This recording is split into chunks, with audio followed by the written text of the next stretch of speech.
জমিনের মানুষগুলা যদি এই সকল বিষয়গুলো আমল করে, তার জন্য জান্নাতের সকল দরজা আমি আল্লাহ রাব্বুল আলামিন খুলে দেব। কোন কথা আল্লাহ পাক গোপন রাখেন নাই। আল্লাহ রাব্বুল আলামিন বলেন, মা ফাররাতনা ফিল কিতাবি মিন শাইইন ওয়ালা আসগা মিন যালিকা ওয়ালা আকবারা ইল্লা ফি কিতাবিন মুবিন। এমন কোন ছোট বিষয় নাই, এমন কোন বড় বিষয় নাই যেটা আমি আল্লাহ রাব্বুল আলামিন কোরআনুল কারীমে উল্লেখ করি নাই। পৃথিবীর জমিনের মানুষগুলা প্রত্যেকটা বিষয় আমল করবে, আর সেই কোরআন তাকে আল্লাহর জান্নাত পর্যন্ত পৌঁছায় দেবে। সুবহানাল্লাহ। অতএব সব কিছু আমি বলে দিলাম, শুধু আমল করার বিষয়।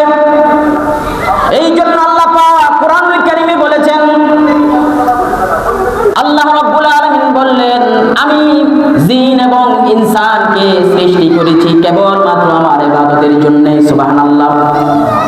কিসের জন্য? মা খালাকুতুল জিন্না ওয়াল ইনসা ইল্লা লিয়াবুদুন।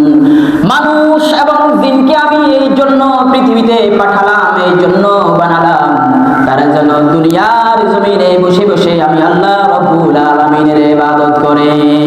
সুবহানাল্লাহ। আল্লাহ পাক মানুষ বানালেন, কিছু মানুষ মুশরিক, কিছু মানুষ কাফের, কিছু মানুষ মুসলমান, কিছু মানুষ মুনাফিক। এই জন্য আল্লাহ রাব্বুল আলামিন সূরাতুল মুমিনুন নামে একটা স্বতন্ত্র সূরা আল্লাহ পাক কোরআনুল কারীমে অবতীর্ণ করে দিলেন, যে সূরাটার নাম হচ্ছে সূরাতুল মুমিনুন। সুবহানাল্লাহ। সূরার নাম কি? মুমিনের উপরে একটা সূরা আল্লাহ পাক স্বতন্ত্র নাযিল করলেন, যে সূরাটার নাম হলো সূরাতুল মুমিনুন। মুনাফিকের ব্যাপারে আল্লাহ রাব্বুল আলামিন একটা স্বতন্ত্র সূরা নাযিল করলেন, যে সূরাটার নাম হলো সূরাতুল মুনাফিকুন। কাফেরের ব্যাপারে আল্লাহ পাক স্বতন্ত্র একটা সূরা নাযিল করলেন, যে সূরাটার নাম হলো সূরাতুল কাফিরুন। সবাই তো আমরা জানি, কুল ইয়া আইয়ুহাল কাফিরুনা লা আ'বুদু মা তা'বুদুন। পারেন না সবাই? ওয়ালা আনতুম আবিদুনা মা আ'বুদু ওয়ালা আনা আবিদুম মা আবাদতুম ওয়ালা আনতুম আবিদুনা মা আ'বুদু লাকুম দীনুকুম ওয়ালিয়া দীন। এটা হলো সূরাতুল কাফিরুন। আবার আল্লাহ রাব্বুল আলামিন সূরাতুল মুনাফিকুন নাযিল করলেন, ইযা জাআকাল মুনাফিকুনা ক্বালু নাশহাদু ইন্নাকা লারাসূলুল্লাহ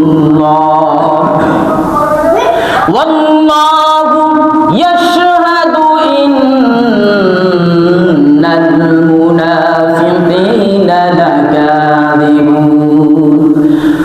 মুনাফিকের ব্যাপারে আল্লাহ পাক স্বতন্ত্র সূরা নাযিল করলেন। এরপর আল্লাহ রাব্বুল আলামিন মুমিনের ব্যাপারে, মুসলমানের ব্যাপারে, তাদের উপর আল্লাহ পাক স্বতন্ত্র একটা সূরা নাযিল করলেন, যে সূরাটার নাম হলো সূরাতুল মুমিনুন। আল্লাহ পাক বলেন, ক্বাদ আফলাহাল মুমিনুনাল্লাযীনা হুম ফি সালাতিহিম খাশিউন ওয়াল্লাযীনা হুম আনিল লাগwi মুরিদুন ওয়াল্লাযীনা হুম লিয-যাকাতি ফাইলুন। এইভাবে আল্লাহ পাক সূরাতুল মুমিনুন নাযিল করলেন।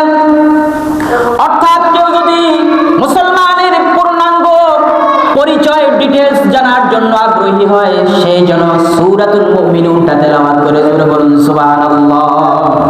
কাফেরদের ব্যাপারে যদি জানতে হয়, সূরাতুল কাফিরুন ভালো করে পড়বেন। মুনাফিকের ব্যাপারে যদি জানতে হয়, সূরাতুল মুনাফিকুনটা ভালো করে তেলাওয়াত করবেন। আজকে আমরা সূরাতুল মুনাফিকুনের ব্যাপারে একটু কথা বলবো। মুনাফিক কারা, তাদেরকে কি কিভাবে চিনবেন? আল্লাহর হাবিব দু জাহানের কামলিওয়ালা নবী মুহাম্মদ সাল্লাল্লাহু আলাইহি ওয়াসাল্লাম বলেন, মুমিন চিনবে কিভাবে, মুনাফিক চিনবে কিভাবে? মুনাফিকের পরিচয়টা আমি তোমাদের সামনে তুলে ধরলাম। এই সকল লক্ষণগুলা, এই সকল সিম্পটমগুলা যদি পাও, এই সকল সাইনগুলা যদি তুমি রিয়ালাইজ করো, অবলোকন করো, তাহলে নিঃসন্দেহে বলতে পারবা এই লোকটা মুনাফিক। আল্লাহর হাবিব তিনি বলেন, ইদা হাদ্দাসা কাযাবা। মুনাফিকের সবচাইতে বড় বৈশিষ্ট্য হলো সে কথা বললেই মিথ্যা বলে। শতের মধ্যে 99টা কথা সে মিথ্যা বলে। এমন ভাবে মিথ্যাটা বলে লোকে মনে করে সেই সত্য বলছে, লোকে মনে করে তার মতো সত্যবাদী আর কেউ নাই। এমন ভাবে লতা পাতা দিয়া ঘষাইয়া ঘাসাইয়া এমন ভাবে মডিফাই করে সেই মিথ্যা কথা মানুষের সামনে উপস্থাপন করে কোনো মানুষ কল্পনা করতে পারবে না তার কথাটা 100% মিথ্যা। এইরকম বহু মানুষ আছে সত্য বলতে পারে না, সত্য বলার তৌফিক তার কিসমতে নাই, যাই বলে মিথ্যা বলে। এমন ভাবে মিথ্যাকে উপস্থাপন করে মিথ্যা বলার কোনো সুযোগ নাই। এইরকম লোকগুলা পেটের খাবারও হজম হয় না মিথ্যা না বললে। মনে রাখবেন, যার ভিতরে মিথ্যার প্রবণতা বেশি, মিথ্যা কথা বেশি বলে, ওই লোকটা মুনাফিক, মুনাফিক, মুনাফিক, তার মধ্যে কোনো সন্দেহ নাই।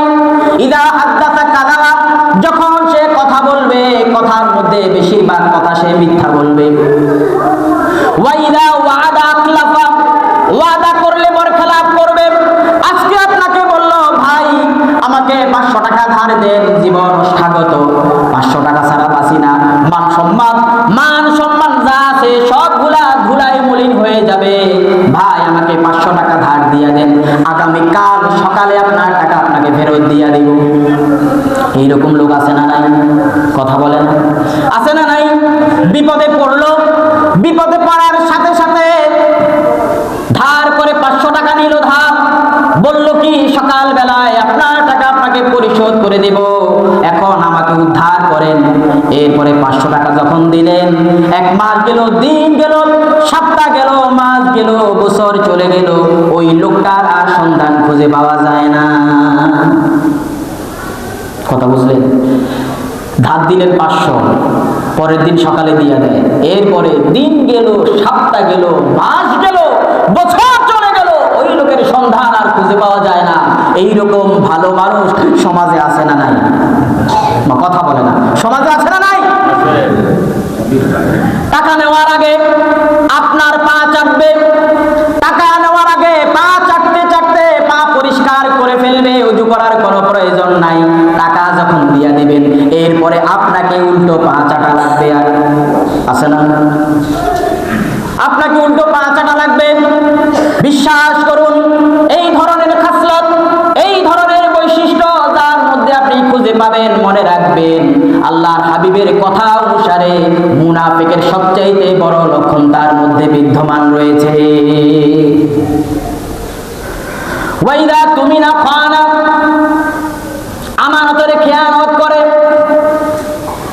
কিছু টাকা তার কাছে আপনি গচ্ছিত রাখলেন, স্বর্ণ তার কাছে গচ্ছিত রাখলেন, কোন মালামাল তার কাছে গচ্ছিত রাখলেন, মনে মনে ভাবলেন তার কাছে আমার টাকা নিরাপদ, তার কাছে আমার সম্পদ নিরাপদ, তার কাছে আমার যাবতীয় সবকিছু নিরাপদ, এই কথা মনে করে তার কাছে টাকাগুলা গচ্ছিত রাখলেন, সম্পদগুলা গচ্ছিত রাখলেন। দেখা গেল 2 দিন পরে আপনি খুঁজেন টাকাটা আর পাবেন না। লোকে বলবে সে